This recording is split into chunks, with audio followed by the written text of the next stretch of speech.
ಇನ್ನು ಈ ಒಂದು ಪರಿಸ್ಥಿತಿಯ ಮಧ್ಯೆ ಒಂದು ಚಿಕ್ಕ ಸಮಾಧಾನಕರ ಸಂಗತಿ ಈಗ ಭಾರತದ ಪಾಲಿಗೆ. ಹಾರ್ಮೋಸ್ ಜಲಸಂಧಿಯನ್ನ ಭಾರತದ ಮತ್ತೊಂದು ಹಡಗು ಗ್ರೀನ್ ಸಾನ್ವಿ ದಾಟಿದೆ. ಹಾರ್ಮೋಸ್ ಅನ್ನ ದಾಟಿ ಭಾರತಕ್ಕೆ ಇದು ಆಗಮಿಸ್ತಾ ಇದೆ. ಹಾರ್ಮೋಸ್ ಅನ್ನ ದಾಟಿದಂಥ ಭಾರತದ 8ನೇ LPG ನೌಕೆ ಇದು ಗ್ರೀನ್ ಸಾನ್ವಿ. ಸುಮಾರು 44,000 ಮೆಟ್ರಿಕ್ ಟನ್ ಗ್ಯಾಸ್ ಅನ್ನ ಗ್ರೀನ್ ಸಾನ್ವಿ ಹೊತ್ತು ತರ್ತಾ ಇದೆ. ಈವರೆಗೆ 4 LPG ಟ್ಯಾಂಕರ್, 2 ಕಚ್ಚಾ ತೈಲ ಟ್ಯಾಂಕರ್ ನಮ್ಮ ದೇಶಕ್ಕೆ ಆಗಮಿಸಿರುವಂಥದ್ದು. ಸೊ ಭಾರತಕ್ಕೆ ಬರ್ತಾ ಇರುವಂತಹ 8ನೇ ಟ್ಯಾಂಕರ್ ಇದು. ಯುದ್ಧ ಆರಂಭ ಆದಮೇಲೆ ಸೊ 1-2 ದಿನಗಳಲ್ಲಿ ಇದು ಭಾರತವನ್ನು ಬಂದು ತಲುಪುತ್ತೆ. ಸೊ ಹಾರ್ಮೋಸ್ನಲ್ಲಿ ಇನ್ನೂ ಕೂಡ ಭಾರತದ 17 ಗ್ಯಾಸ್ ಟ್ಯಾಂಕರ್ಗಳು ಹಾಗೂ ತೈಲ ಟ್ಯಾಂಕರ್ಗಳು ಸ್ಥಗಿತಗೊಂಡಿವೆ. ಸೊ ದೃಶ್ಯಗಳಲ್ಲಿ ಗಮನಿಸ್ತಾ ಇದ್ದೀರಿ, ಗ್ರೀನ್ ಸಾನ್ವಿ ಈ ಹಡಗಿನ ಹೆಸರು. ಸೊ ಇದು ಹಾರ್ಮೋಸ್ ಅನ್ನು ದಾಟಿದೆ.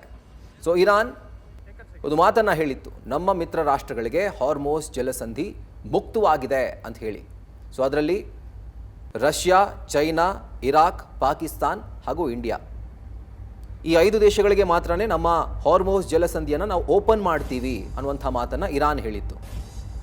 ಸೊ ಹೀಗಾಗಿ ಇವತ್ತು ಗ್ರೀನ್ ಸಾನ್ವಿ ಅನ್ನುವಂಥ ಹಡಗು, LPG ಹೊತ್ತಂಥ ಹಡಗು, ಸುಮಾರು 44,000 ಮೆಟ್ರಿಕ್ ಟನ್ ಗ್ಯಾಸನ್ನು ಗ್ರೀನ್ ಸಾನ್ವಿ ಹೊತ್ತು ತರ್ತಾ ಇದೆ. ಸೊ ಬಕಾಸುರನ ಹೊಟ್ಟೆಗೆ ಅರೆಕಾಸಿನ ಮಜ್ಜಿಗೆ ಅನ್ನೋ ಥರ ಈಗ ಕುಣಿದಾಡ್ತಿರುವಂಥ ಸಮಸ್ಯೆಗಳ ಮಧ್ಯೆ ಅಟ್ಲೀಸ್ಟ್ ಏನೋ ಒಂದು ಸಿಕ್ತಲ್ಲ ಅನ್ನುವಂಥ ಸಮಾಧಾನ ನಾವು ಪಡ್ಕೊಳ್ಬೇಕಷ್ಟೆ. 44,000 ಮೆಟ್ರಿಕ್ ಟನ್, ಇನ್ಫ್ಯಾಕ್ಟ್ ಹೇಳಬೇಕು ಅಂತಂದರೆ ಅಂಥ ದೊಡ್ಡ ಅಮೌಂಟು ಅಲ್ಲ, ಅಂಥ ಚಿಕ್ಕ ಅಮೌಂಟ್ ಆಫ್ ಗ್ಯಾಸು ಅಲ್ಲ, ಒಂದು ಸಮಾಧಾನಕರ. ಸೊ 44,000 ಮೆಟ್ರಿಕ್ ಟನ್ ಗ್ಯಾಸನ್ನು ಗ್ರೀನ್ ಸಾನ್ವಿ ಹೊತ್ತು ತರ್ತಾ ಇದೆ.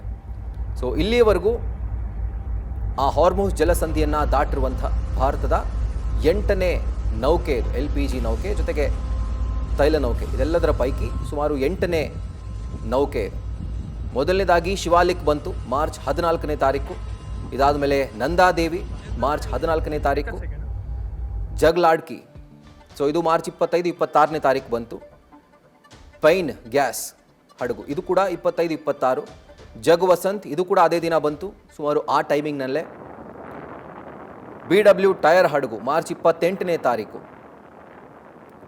BW ಎಲ್ಮ್ ಹಡಗು ಮಾರ್ಚ್ 28ನೇ ತಾರೀಕು. ಆ್ಯಂಡ್ ಈಗ ಬರ್ತಿರುವಂಥದ್ದು ಗ್ರೀನ್ ಸಾನ್ವಿ. ಇದೆಲ್ಲವೂ ಕೂಡ ಮಧ್ಯಪ್ರಾಚ್ಯದಿಂದ LPGಯನ್ನು ಲೋಡ್ ಮಾಡಿಕೊಂಡು ಹಾರ್ಮೋಸನ್ನು ದಾಟುವಂಥ ಸಂದರ್ಭದಲ್ಲಿ ಆ ಹಾರ್ಮೋಸ್ ಸ್ಟ್ರೇಟಲ್ಲಿ ಲಾಕ್ ಆದಂಥ ಹಡಗುಗಳು. ಇನ್ನೂ ನೆನ್ಪಿಟ್ಕೊಳ್ಬೇಕು, 17 ಹಡಗುಗಳು ಹಾರ್ಮೋಸ್ ಜಲಸಂಧಿಯಲ್ಲೇ ಲಾಕ್ ಆಗಿದ್ದಾವೆ. ಸೊ ಈ ಒಂದು ಹಡಗು ನಮ್ಮ ಭಾರತ ದೇಶಕ್ಕೆ ಬಂದಂತಹ ಸಂದರ್ಭದಲ್ಲಿ ಬಹುಶಃ ಇನ್ನು 2 ದಿನಗಳಲ್ಲಿ ಭಾರತಕ್ಕೆ ಇದು ಬರುತ್ತೆ. ಬಂದಂತಹ ಸಂದರ್ಭದಲ್ಲಿ ತಕ್ಕ ಮಟ್ಟಿಗೆ ಒಂದು ಕೊರತೆಯನ್ನು ಇದು ನೀಗಿಸಬಹುದು ಅನ್ನುವಂಥ ಅಂದಾಜಿದೆ.